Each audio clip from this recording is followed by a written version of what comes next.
코로나 바이러스로 인해서 우리 갇혀 있는 시간이 점점 길어지고 있습니다. 이것은 답답한 시간이 계속되고 있다는 그런 의미인데요.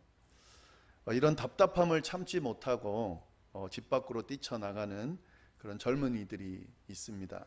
그리고 그들에게 조금만 더 참으라고 또 하는 그런 자제하는 이야기들도 있습니다. 요즘에는 이렇게 지쳐가다 보니까 이제는 그만 좀 하자 하는 그런 움직임들이 있습니다. 그래서 정부 차원에서 규제가 풀리고 있고 또 일상으로 좀 돌아가는 그런 분위기가 있습니다. 아마 이제 점점 풀려서 일상으로 돌아가게 되지 않을까 하는 생각이 드는데요. 저는 이 시점이 참 중요하다라는 생각이 듭니다.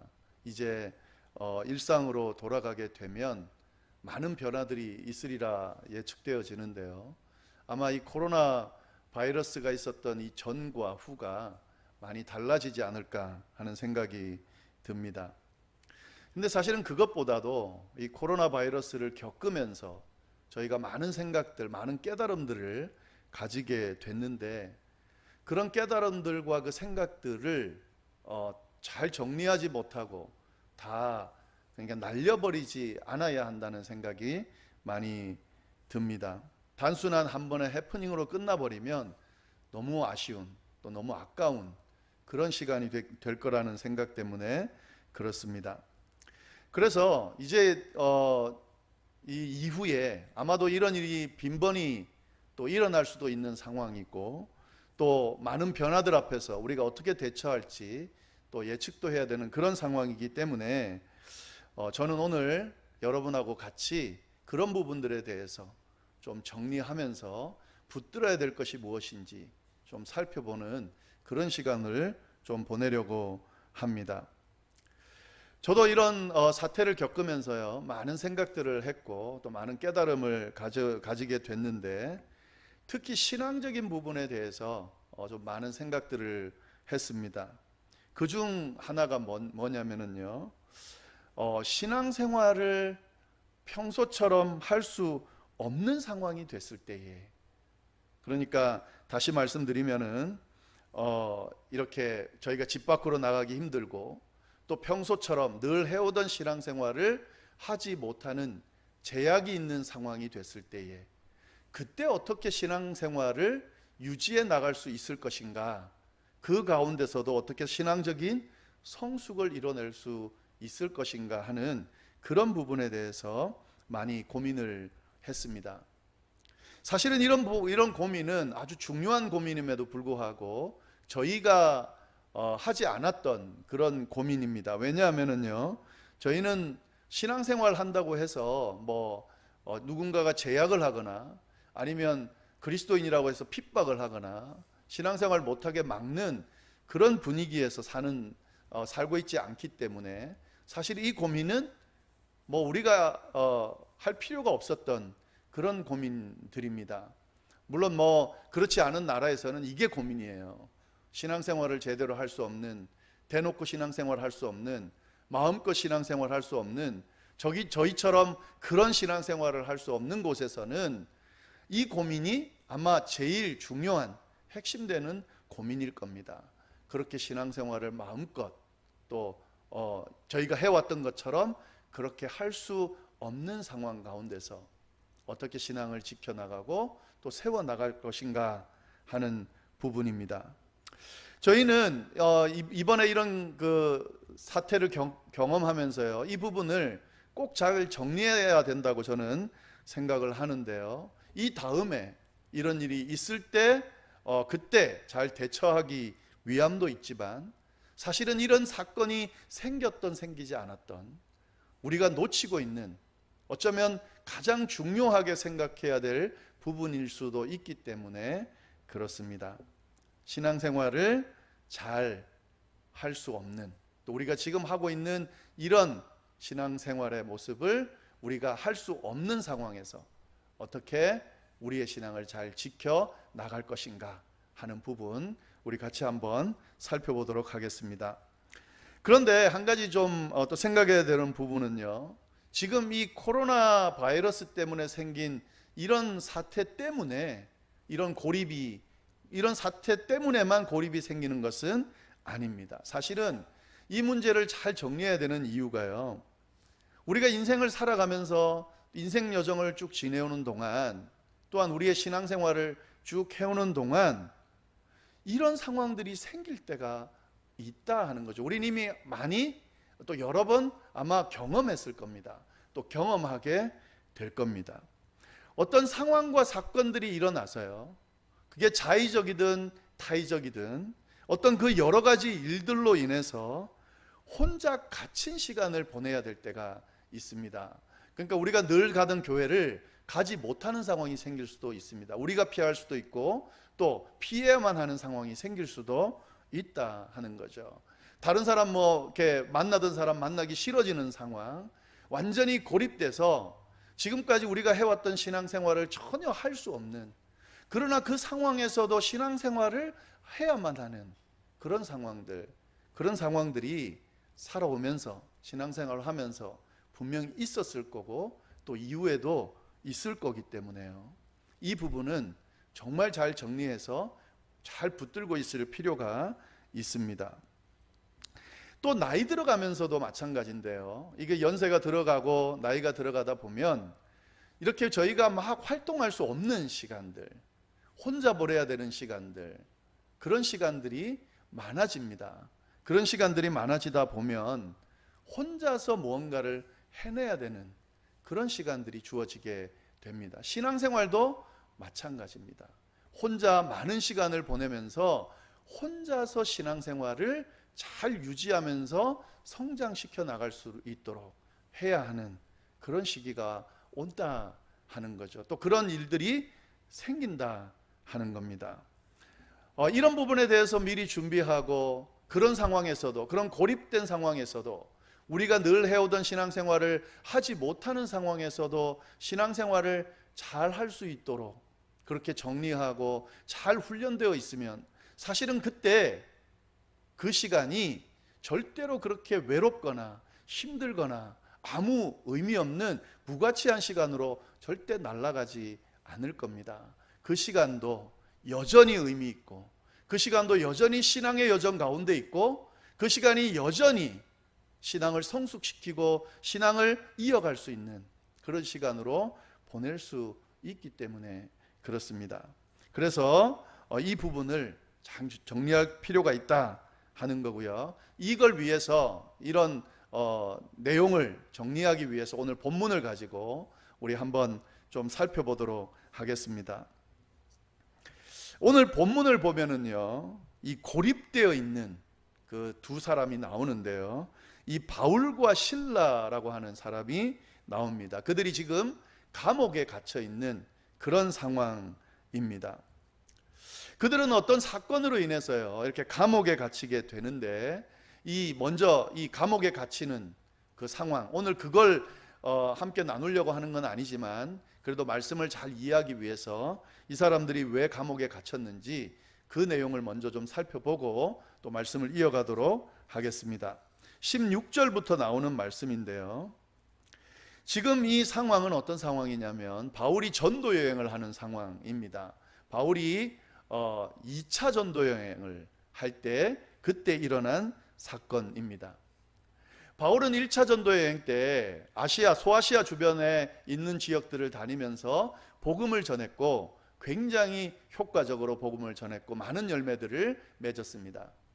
그래서 그가 1차 전도 여행이 끝난 후에 나름대로 계획을 세우고요, 2차 전도여행, 2차로 전도여행을 할 때에 그때 자기가 전도했던 곳을 다 둘러서 그곳을 강화시키고 또 미처 전하지 못했던 지역들을 돌면서 이 소아시아 지역에 복음을 전하는 것을 완성하려는 계획을 세웠습니다.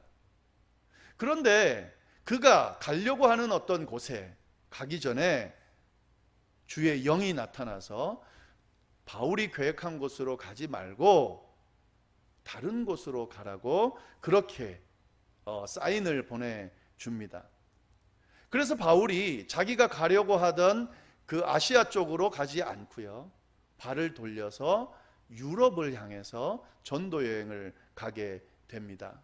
그래서 가장 먼저 유럽 첫 관문으로 들어간 도시가 어디냐면 빌립보입니다. 지금 오늘 본문은 이 빌립보에서 일어난 사건입니다. 이 빌립보에 도착한 바울은 기도하기 위해서 기도하는 곳으로 가는 중에 어떤 한 사람을 만나게 되는데요. 그 사람이 누구냐면 점치는 귀신 들린 여종을 만나게 됩니다. 점치는 귀신 여종, 여종인데 주인이 있는 여자 종인데 아마 귀신 들린 것 같아요. 근데 귀신이 들렸는데 그 귀신이 점을 치는 귀신이었던 것 같습니다. 그런데 그 점치는 귀신 들린 여종이 바울 일행이 지나가는 것을 보고 그 일행을 계속해서 쫓아다닙니다. 그냥 쫓아다니는 정도가 아니라요, 계속해서 소리를 지르면서 이 바울 일행을 쫓아다닙니다. 그 내용이 좀 나오는데 보시면은 16절부터 제가 한번 다시 읽어보겠습니다. 우리가 기도하는 곳에 가다가 점치는 귀신 들린 여종 하나를 만나니 점으로 그 주인들에게 큰 이익을 주는 자라. 그가 바울과 우리를 따라와 소리를 질러 이르되 이 사람들은 지극히 높은 하나님의 종으로서 구원의 길을 너희에게 전하는 자라 하며. 맞는 말을 하긴 했어요.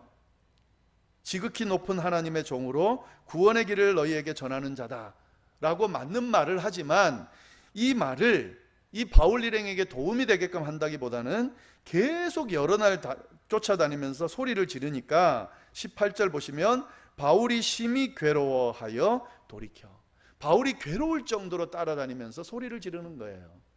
그래서 바울이 그를 돌이켜서 그를 보면서 예수 그리스도의 이름으로 내가 명하노니 그에게서 나오라 하면서 귀신을 쫓아내게 됩니다. 그래서 그 여종에게서 귀신이 쫓겨나게 됩니다. 이것이 바울에게 일어난 사건의 발단 원인이 됐습니다.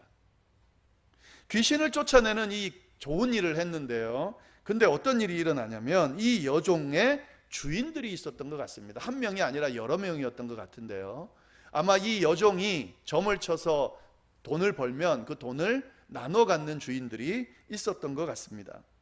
그런데 이 여종에게서 귀신이 쫓겨나고 나니까 뭐라고 그러냐면, 여기 보면은요, 자기 수익의 소망이 끊어진 것을 보고, 자기에게 들어오는 돈이 끊어진 걸 보고 이 바울과 실라를 붙잡아 관리들에게 보냅니다.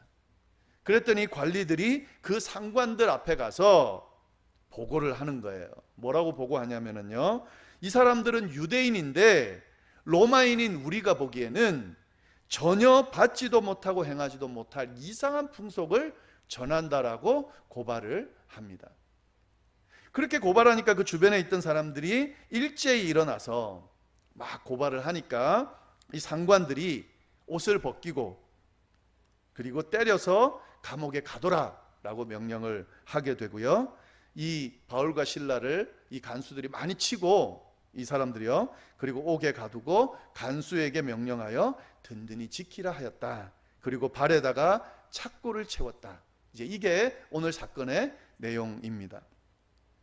바울은 복음을 전하다가 감옥에 갇혔습니다. 특별히 귀신 들린 여종, 이 치유가 필요한 종이거든요. 그런데 치료가 필요한 사람을 고쳐주는 아주 선한 일을 하다가 감옥에 갇히게 됩니다. 지금 그 상황이 바울과 실라가 겪고 있는 상황입니다. 자, 이 상황을 잘 좀 다시 한번 짚어보면 좋겠는데요, 바울은 지금 전도 여행을 하고 있는 중이에요. 그냥 여행이 아니라요, 복음을 전하는 아주 중요한 전도 여행을 하는 중이었습니다. 복음을 전하는 귀한 사역을 감당하는 그런 중이었다 하는 거죠. 그런데 지금 이 바울과 실라가, 바울이 감옥에 갇혀 버렸습니다. 이 감옥에 갇혔다는 말은 행동의 제약을 받게 됐다 하는 말이죠. 하고 있던 일을 할 수 없는 상황이 되었다라고 하는 그런 것을 이야기합니다. 따라서 이 바울은 지금까지 감당하고 있던 귀한 사역을 더 이상 할 수 없는 그런 상황이 됐습니다. 감옥에 갇혀서요, 아무것도 할 수 없는 그런 상황에 처한 바울, 바울과 신라. 자, 이 사람들은 이 상황 가운데 어떻게 그들의 신앙을 유지하고 그들의 사역을 계속해 나갈까 하는 거죠. 이게 오늘 저희가 나눌 부분입니다. 바울과 신라는 자기네들이 지금 열심히 감당하던 너무 중요하고 복된, 그리고 많은 성과를 이루던 이 일을 할 수 없게 된 이 상황에서, 그 감옥 안에서 어떤 신앙생활을 하면서 그 시간을 보낼까 하는 거죠. 25절에 그 답이 나오는데요. 25절에 뭐라고 되어 있냐면 이렇게 되어 있습니다. 한밤중에 바울과 신라가 기도하고 하나님을 찬송하며 죄수들이 듣더라. 바울과 신라가 감옥에 갇혔을 때 한 일이 뭐라고 되어 있습니까? 기도하고 찬송했다. 이렇게 되어 있습니다. 이 사람들은 왜 기도하고 찬송했을까? 지금 다른 해야 될 일을 할 수 없기 때문에 기도하고 찬송했다. 뭐 이렇게 볼 수 있겠죠. 늘 지금 해오던 그런 사역들을 지금 할 수 없기 때문에 기도하고 찬송하는 것밖에 할 수 없기 때문에 그들은 감옥에서 기도하고 찬송했다. 이렇게 볼 수 있을 겁니다. 근데 여러분, 이 본문을요, 잘 이해해야지, 자칫 조금만 잘못 이해하면 본문에 담겨져 있는 의미를 저희가 발견할 수가 없습니다. 열심히 사역하는, 하나님께서 맡기신 복음 사역을 감당하는 이 너무너무 중요한 일을 감옥에 갇혀서 더 이상 할 수 없기 때문에 그들이 어쩔 수 없이 감옥에서 기도하고 찬양했다. 기도하고 찬양이라도 할 수 있으니까 그나마 그걸 했다. 만약에 이런 식으로 이해하고 넘어가면 완전히 잘못 이해하게 되는 겁니다. 바울과 신라는 다른 일을 할 수 없었기 때문에 기도하고 찬양한 것이 아닙니다. 그것이 바로 이 신앙생활하는 바울과 신라에게 가장 중요한 일이었기 때문에 기도하고 찬양했습니다. 이렇게 보는 것이 더 맞습니다. 왜 그런지 한번 함께 이야기를 좀 나눠보겠습니다. 사실 생각해 보면은요, 제가 쭉 자라면서 어릴 때부터 신앙생활 하면서 이 주변에 신앙생활 하는 분들을 보고 배운 성도의 삶은 그렇게 복잡하거나 어려운 과정이 아니었습니다. 신앙생활 하는 삶이 쉬웠다, 복잡하거나 어려운 삶이 아니었다, 이건 아니에요. 분명히 그리스도인으로 살아간다는 것, 교인으로 살아간다고 하는 것은 쉽지 않은 여정이었어요. 복잡하고 또 힘들고 어려운 여정이었습니다. 그런데 깊이 들여다보면 그건 신앙생활이 복잡해서 그런 게 아니라요, 삶이 복잡해서, 삶이 힘들어서 그런 거였더라고요. 우리에게 주어지는 삶의 여정이, 사건들이 워낙 많고 워낙 복잡하고 워낙 힘들고 어려운 일들이 많으니까 그리스도인의 삶이 힘들고 어려운 것처럼 보였더라고요. 무슨 말인가 하면 그건 삶이 복잡하고 어려웠던 것이지 신앙생활이 복잡하고 어려웠던 것들은 아니었다 하는 거죠. 가만히 들여다보면은요, 신앙생활은 아주 단순한 것들이었습니다. 저의 부모님의 경우를 보면은 우리 부모님께서 성도로서 보여준 그런 신앙의 삶의 모습은 너무 단순했어요. 신앙인으로 살아가면서 정말 많은 일을 겪었는데, 근데 하신 신앙 패턴은요, 너무 단순했습니다. 그게 뭐냐면 그냥 말씀 읽고 기도하고 찬양하고. 제가 지금 생각해 보면 그거 외에는 없었어요. 물론 교회를 위하여 또 여러 가지 봉사하고 선교하고 많은 일들을 했는데 그건 저희 부모님의 신앙생활의 한 부분이었지 전부, 그리고 계속되는 핵심은 아니었어요. 핵심 내용은 이겁니다. 그냥 말씀 읽고 기도하고 찬양하고. 수십 년 동안 신앙생활하고 이제 지금 삶을 마감할 시점에서 신앙생활하는 과정에 있습니다. 수십 년 신앙생활 했다는 것은 뭔가 성숙했고 또 신앙적으로 뭔가 아주 깊이가 있는 어떤 것들을 할 수 있고 한다는 걸 의미하는 건데요. 지금 저희 부모님이 하는 신앙생활은 수십 년 동안 개발하고 또 깊이 있는 신앙생활 하면서 깨닫고 그래서 뭔가 대단한 걸 하는 것 같지만 잘 들여다보면 너무 단순해요. 그때 하시던 거 그거 하고 계세요. 말씀 읽고 기도하고 찬양하고. 그건 뭘 의미하냐면 저희 부모님이 무슨 큰 신앙적인 색다른 어떤 신앙의 여정 방법을 깨닫지 못해서 그런 게 아니라 그게 바로 신앙생활이거든요. 그러니까 그거 하고 계신 거죠. 만약에 더 다른 더 좋은 것이 있었다면 그걸 하셨겠죠. 근데 그거 외에 말씀 읽고 기도하고 찬양하고 그 외에 다른 게 없으니까 지금 그거 하고 계신 거죠.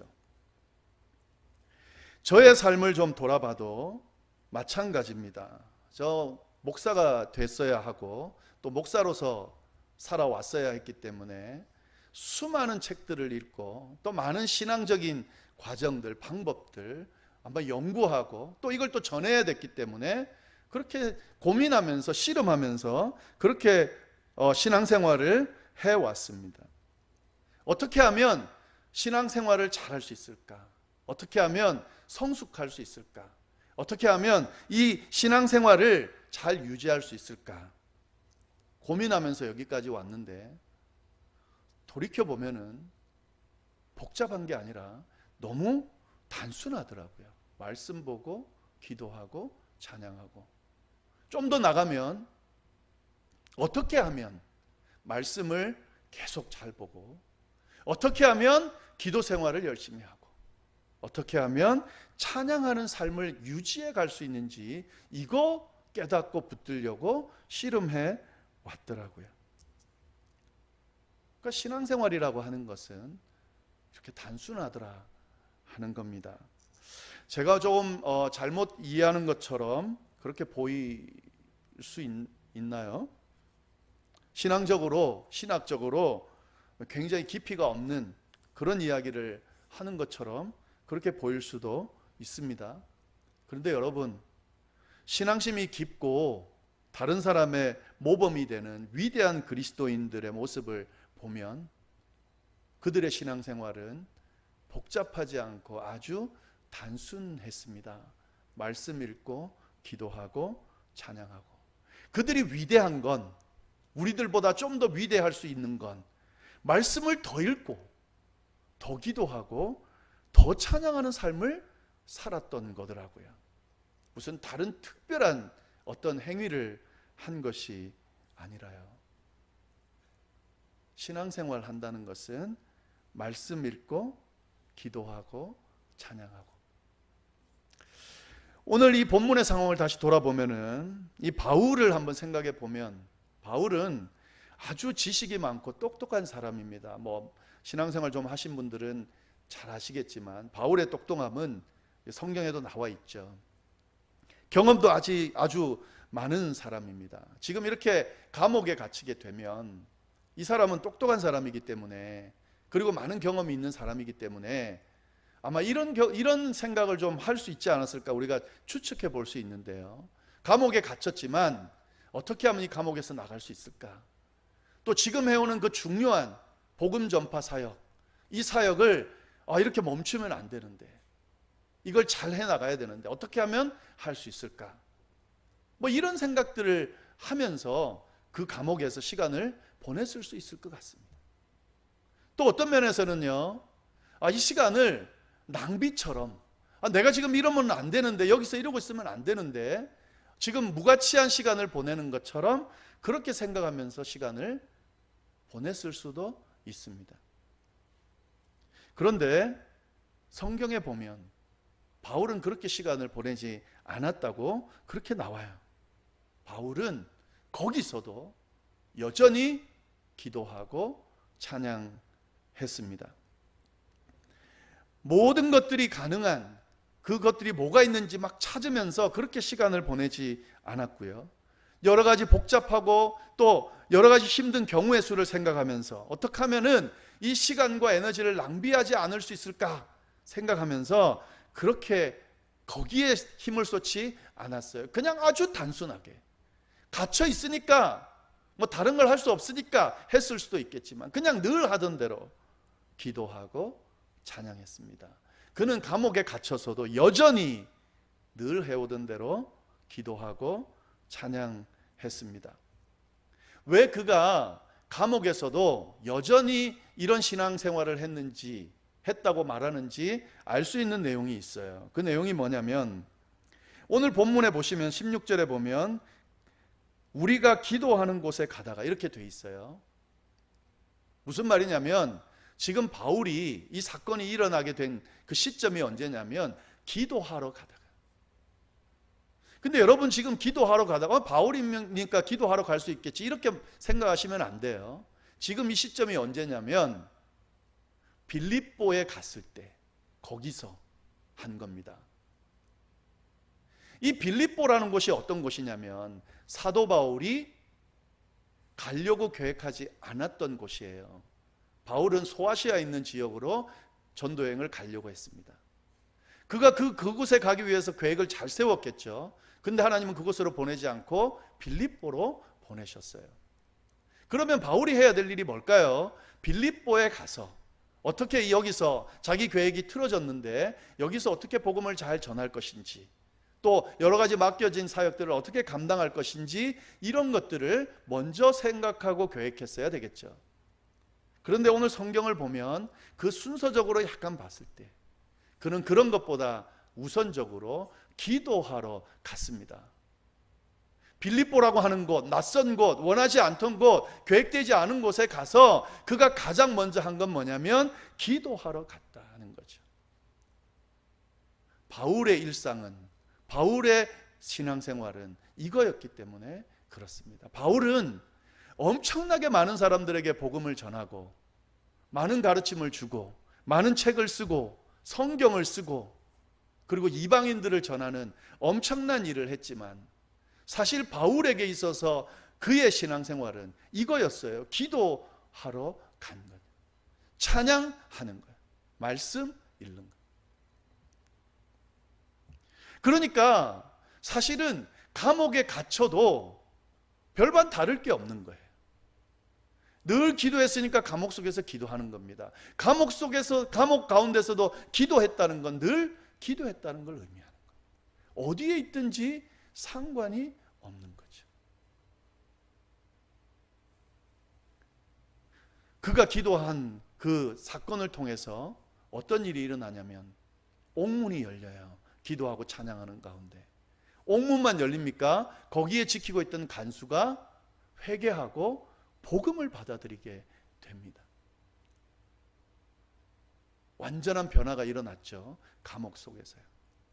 바울이 뭐 했습니까?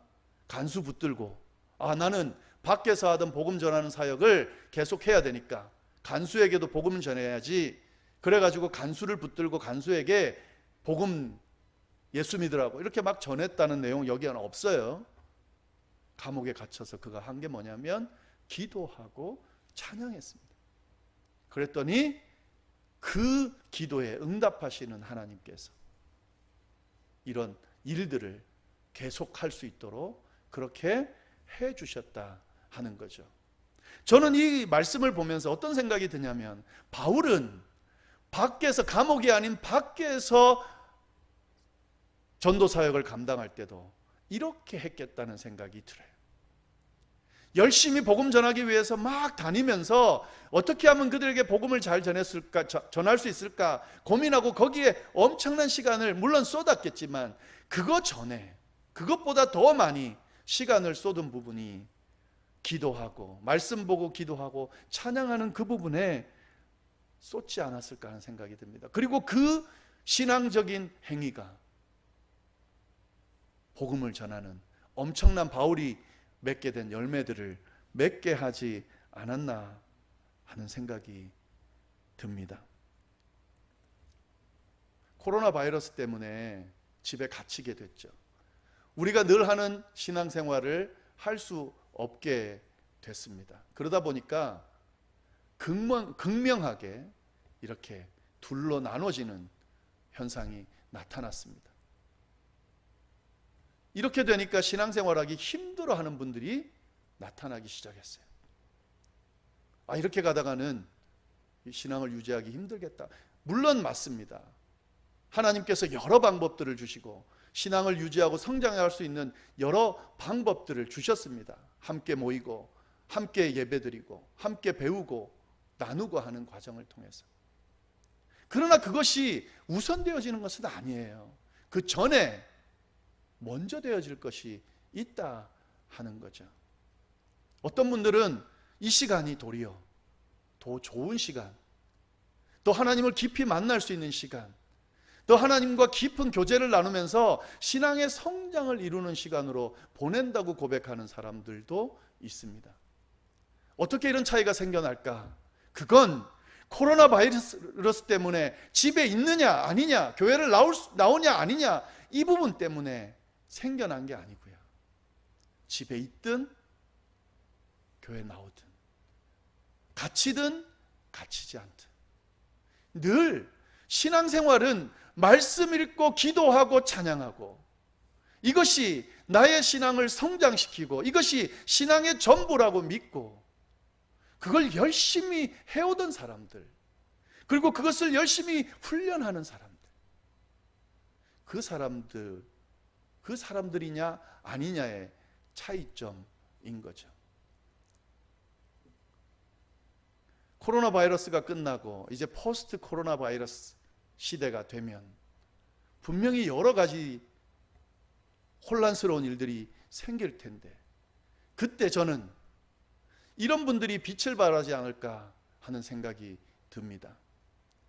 신앙의 기본을 철저하게 붙들고 그 신앙의 기본 안에서 하나님과의 깊은 만남을 가지고 그 신앙생활을 열심히 감당하고 훈련하는 분들이 빛을 발하는, 특히 신앙적으로 빛을 발하는 그런 때가 올 거라 생각이 듭니다. 사실은 그 전에도 그랬습니다. 힘들고 어려운 일 때문에 신앙적인 그런 활동들을 잘 하지 못하는 그런 상황 가운데서도 그 고립된 상황을 이기고 넉넉히 신앙 안에서 이겨내는 사람들의 모습을 보면 평상시에 늘 말씀 읽고 기도하고 찬양하는 삶을 살았던 분들이 잘 이겨냈다는 사실을, 낸다는 사실을 우리가 알 수가 있습니다. 신앙의 기본, 너무너무 중요한데, 너무 중요한 거지만 그냥 늘 하던 거다 보니까 중요하지 않은 것처럼 소홀했던 이 신앙생활, 단순하면서도 중요한 이 신앙생활을 다시 이번 기회를 통해 붙들고, 이게 우리가 살 길이구나, 내가 주님 앞에 설 때까지 해야 될 여정이구나, 삶의 과정이구나, 신앙의 모습이구나, 다시 붙들면서 이 훈련들을 같이 해나갈 수 있기를 바랍니다. 어떻게 말씀 읽고 어떻게 기도하고 어떻게 찬양하며 살 건지, 이걸 하면서 함께 고민하고 배워가면 되는 겁니다. 이거 없이는 절대 신앙의 성숙이 이루어질 수 없습니다.